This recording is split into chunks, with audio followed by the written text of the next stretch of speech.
আসলে এই বিষয়টা আসলে সম্পূর্ণ আসলে আমাদের জন্য হতাশার, কারণ মানে আমরা আসলে অপেক্ষায় আছি যে কবে হচ্ছে এদের রায় কার্যকর হবে। আর সেখানে হচ্ছে আমরা কাইন্ড অফ হচ্ছে তার মধ্যে হঠাৎ করে জানতে পারতেছি একজনকে পালিয়ে চলে গেছে। ইভেন সে হচ্ছে এমন একজন যে হচ্ছে তাকে রুমে ডেকে নিয়ে গেছে এবং মারার সময় যে উপস্থিত ছিল এমন একজন হচ্ছে সেখান থেকে পালিয়ে চলে গেছে। মানে এটা তো আসলে আবার পালাই গেছে, ওই টাইমে অনেকে পালিয়ে গেছে, কিন্তু সেই জিনিসটা কেন লুকিয়ে রাখা হলো, ইভেন কেন হচ্ছে 6 মাস পরে জানানো হলো, তা নিয়ে আসলে আমাদের কাছে কোনো পরিষ্কার উত্তরও আসলে এখনো পাই নাই। হাইকোর্টে যে রায় দিতেছে এটা আমরা আপাতত সন্তুষ্ট, কিন্তু আমরা চাই যাতে দ্রুত এই রায়টা কার্যকর হয়, সেই জন্য এটা ব্যবস্থা করা হয়। হ্যাঁ, এই প্রক্রিয়াগুলো যাতে দ্রুত কার্য তালিকায় নিয়ে এসে দ্রুত শেষ করা হয়। জি, এই পর্যন্ত আমরা সন্তুষ্ট। হ্যাঁ, ভবিষ্যতে যাতে আপনার মধ্যে যাতে আর কোনো কারোর বাপ মা এইভাবে বুক খালি। এখন স্মৃতি তো অনেক আছে, স্মৃতিতে আর কি এটা হয়তো পরে বলবে, এইখানে এই মুহূর্তে বলার না। মানে যে শিক্ষা প্রতিষ্ঠানে এই ধরনের র্যাগিং আছে সেটা তো অবশ্যই আমরা পরিবর্তন চাই, যাতে ছাত্ররা যাতে ভালোভাবে বসবাস করতে পারে, ভবিষ্যতে যাতে আর এই ধরনের ঘটনা না ঘটে সেটা আমরা সবার কাছে আবেদন জানাই। শেষ করো। স্বাধীনতা পুরস্কার দেবে শুনছে, কিন্তু এতে সরকার সন্তুষ্ট হয়ে যেতেছে। সরকারের কাছে আমরা কৃতজ্ঞতা জানাচ্ছি। হ্যাঁ, হয়তো তাকে এটা রাষ্ট্রীয়ভাবে স্বীকৃতি দিতেছে, এটাই আমরা গর্বিত। না, অবশ্যই আমরা আসলে খুবই সন্তুষ্ট আসলে যে আজকে যে রায়টা হয়েছে এটা আসলে সত্যি বলতে যেটা যে আমরা আসলে হাইকোর্ট থেকে যে এত দ্রুত একটা রায় আসবে, যদি আমি 1 বছর আগের কথা 5 আগস্টের আগে আসলে চিন্তাও কখনো করি নাই যে এত দ্রুত একটা রায় আসতে পারে। তো এটা অবশ্যই যে হচ্ছে আমাদের পরিবর্তিত পরিস্থিতিতে একটা সম্ভব হয়েছে। তবে এখনো হয়তো অনেকগুলো স্টেপ বাকি আছে, সেগুলো যাতে দ্রুতই যাতে সম্পন্ন হয় সেটা আমাদের চাওয়া থাকবে। আমরা আমরা আসলে প্রায় 5.5 বছর হয়ে যাচ্ছে যে আমরা এটা নিয়ে আসি, আবার হচ্ছে আরো কতদিন লাগবে এটা আমরা জানি না। তো এটা যত দ্রুত শেষ হবে এবং এটা একটা দৃষ্টান্ত হিসেবে উপস্থাপন হবে, যাতে ভবিষ্যতে যাতে আর কারোর যাতে এই ধরনের কোনো পরিণতি যাতে না হয়। এই জন্য আসলে আমাদের চাওয়া ওইটাই মেনলি যে যত দ্রুত সম্ভব বাকি যে স্টেপগুলো আছে সেগুলো সম্পূর্ণ হোক। আমরা আসলে এই ব্যাপারটা তো ছাত্র রাজনীতিতে পরিবর্তন আসছে কিনা এটা যারা রাজনীতি করে তারা আসলে বলতে পারবে, বাট অবশ্যই আমরা হচ্ছে সবসময় চাই যাতে অন্তত যেই পরিণতি একবার আবরার ফাদের হয়েছে তা যাতে আর কোনো অবস্থাতেই যাতে আর কোনো শিক্ষার্থী যাতে না হয়। এটা যে কোনো পরিস্থিতিতে যেন নিশ্চিত করার জন্য অবশ্যই আমরা চাবো যাতে সরকার এবং হচ্ছে যারা ছাত্র সংগঠনগুলো আছে তারা যাতে এই জিনিসটা নিশ্চিত করে যাতে আর কারোর পরিণতি একই রকমের না হয়। না, এখানে আসলে আমি তো আসলে কখনো যে নিজের পরিচয় লুকিয়ে রাখছি বা হচ্ছে ভয় পাইছি ব্যাপারটা এমন না, বাট অবশ্যই এখানে হচ্ছে অনেক ধরনের থ্রেট ছিল, যেহেতু আমরা বুয়েটের হয়তো আমাদের রাজনীতি ছিল না, বাট আশেপাশে যেই বিভিন্ন বিশ্ববিদ্যালয়গুলো ছিল সেইখানে বেশ ভালো রকমের একটা হুমকি ছিল। এবং একই সাথে হচ্ছে আমাদের যেই গত বছরের হচ্ছে এই মার্চ মাসে হচ্ছে যখন একটা ছাত্রলীগের হচ্ছে কয়েকজন যখন বুয়েটে ঢোকে তখন একটা যে আন্দোলন হয় সেই তার পরের সময়টাতে আমাদের প্রায় সবারই একটা হুমকির মধ্যেই ছিলাম।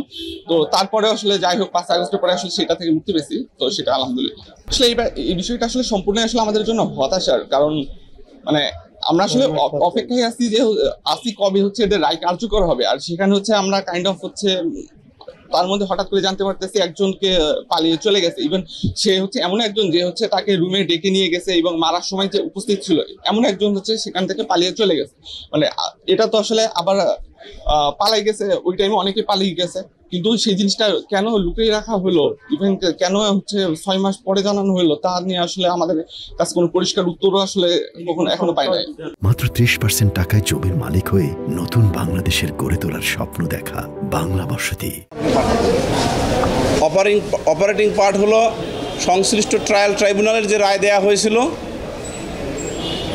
এই রায়টি অ্যাজ ইট ইজ বহাল রাখা হয়েছে, অর্থাৎ সংশ্লিষ্ট ট্রায়াল ট্রাইব্যুনাল যাদের ফাঁসি দিয়েছিলেন এবং যাদের যাবজ্জীবন দিয়েছিলেন তাদের অ্যাজ ইট ইজ বহাল রাখা হয়েছে। আসামি পক্ষের আবেদন খারিজ করছে, আপিল খারিজ। আসামি পক্ষের আপিল কি খারিজ? আপিলগুলো খারিজ না, নট অ্যালাউড। কি রায় আপনি কেন সন্তুষ্ট? আপনি কেন সংক্ষুব্ধ? আপনার পয়েন্ট অফ ভিউটা কি? কেন মনে হচ্ছে ন্যায় বিচার থেকে বঞ্চিত?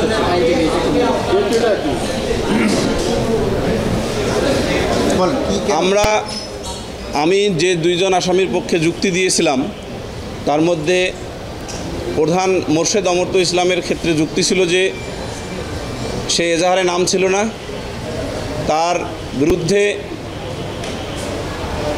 যে 4 জন সাক্ষ্যের ভিত্তিতে সাজা দেয়া হয়েছিল ট্রায়াল ট্রাইব্যুনালে, সেই 4 জন সাক্ষীর সাক্ষ্য অর্থাৎ তাদের জবানবন্দিতে সেই বক্তব্যগুলো নেই।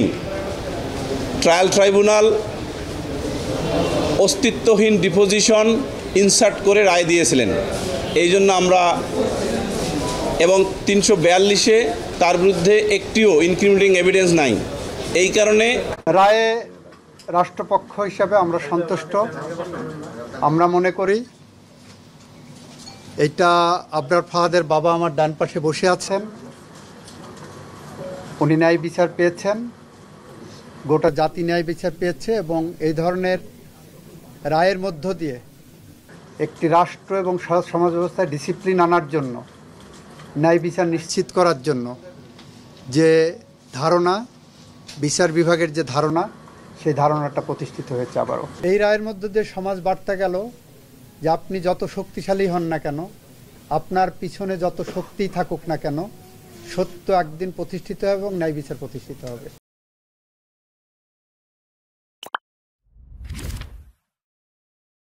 আসলে এই বিষয়টা আসলে সম্পূর্ণ আসলে আমাদের জন্য হতাশার, কারণ মানে আমরা আসলে অপেক্ষায় আছি কবে হচ্ছে এদের রায় কার্যকর হবে। আর সেখানে হচ্ছে আমরা কাইন্ড অফ হচ্ছে তার মধ্যে হঠাৎ করে জানতে পারতেছি একজনকে পালিয়ে চলে গেছে। ইভেন সে হচ্ছে এমন একজন যে হচ্ছে তাকে রুমে ডেকে নিয়ে গেছে এবং মারার সময় যে উপস্থিত ছিল এমন একজন হচ্ছে সেখান থেকে পালিয়ে চলে গেছে। মানে এটা তো আসলে আবার পালাই গেছে, ওই টাইমে অনেকে পালিয়ে গেছে, কিন্তু সেই জিনিসটা কেন লুকিয়ে রাখা হলো, ইভেন কেন হচ্ছে 6 মাস পরে জানানো হলো, তা নিয়ে আসলে আমাদের কাছে কোনো পরিষ্কার উত্তরও আসলে এখনো পাই নাই। হাইকোর্টে যে রায় দিয়েছে এটা আমরা আপাতত সন্তুষ্ট, কিন্তু আমরা চাই যাতে দ্রুত এই রায়টা কার্যকর হয়, সেই জন্য এটা ব্যবস্থা করা হয়। হ্যাঁ, এই প্রক্রিয়াগুলো যাতে দ্রুত কার্য তালিকায় নিয়ে এসে দ্রুত যাতে শেষ করা হয়। জি, এই পর্যন্ত আমরা সন্তুষ্ট। হ্যাঁ, ভবিষ্যতে যাতে আপনার মধ্যে যাতে আর কোনো ছাত্র কারোর বাপ মা এইভাবে এখন স্মৃতি তো অনেক আছে, স্মৃতিতে আর কি এটা হয়তো পরে বলবে, এই মুহূর্তে না মানে যে শিক্ষা প্রতিষ্ঠানে এই ধরনের র্যাগিং আছে সেটা তো অবশ্যই আমরা পরিবর্তন চাই, যাতে ছাত্ররা যাতে ভালোভাবে বসবাস করতে পারে, ভবিষ্যতে যাতে আর এই ধরনের ঘটনা না ঘটে সেটা আমরা সবার কাছে আবেদন জানাই। শেষ করুন, স্বাধীনতা পুরস্কার দেবে শুনছি, কিন্তু এতে সরকার সন্তুষ্ট হয়ে যেতেছে, সরকারের কাছে আমরা কৃতজ্ঞতা জানাচ্ছি। হ্যাঁ, হয়তো তাকে এটা রাষ্ট্রীয়ভাবে স্বীকৃতি দিতেছে, এটাই আমরা